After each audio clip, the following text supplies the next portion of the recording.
Evropa po dridhet nga frika e mungesës së karburanteve. Ditëve të fundit në fokus është kerozini, i cili është i rëndësishëm për turizmin, por edhe për transportin kargo të dërgesave me vlerë dhe një gamë të madhe produktesh industriale.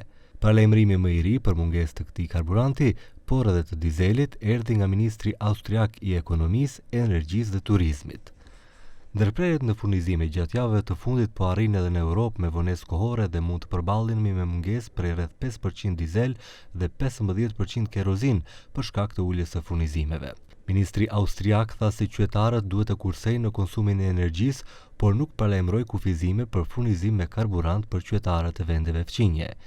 E gjersa Europa po përgatitet për krizë të mungesës së karburanteve, kryeministri i vendit Hristijan Mickoski përsëriti qëndrimin se furnizimi në vend është stabil. Во овој момент не гледаме опасност, исто така со керозинот кој што го извезуваме, неколку аеродроми во регионот добиваат керозин, таков е Приштинскиот аеродром и некои други, сега да не ги споменувам.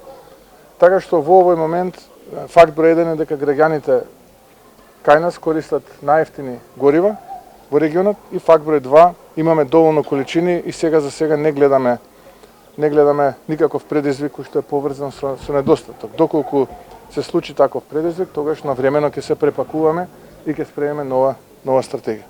Mickoski nuk paralajmëron kufizim të furnizimit me karburant për shtetasit e huaj.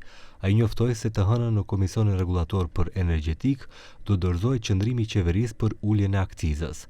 Në bazë të llogaritjeve të 15 ditëve të fundit për çmimin mesatar të një toni derivate nafte në bursën italiane, do të vendoset nëse akciza do të ulet për 1, 2 apo 4 denar për litër.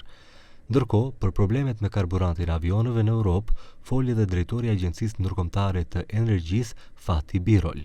Sipas tij, bota ndodhet në krizën më të madhe energjetike për shkak të bllokadës së ngushticës së Hormuzit. Ne në Europë kemi ndoshta edhe rreth 6 javë rezerva të karburantit për avion.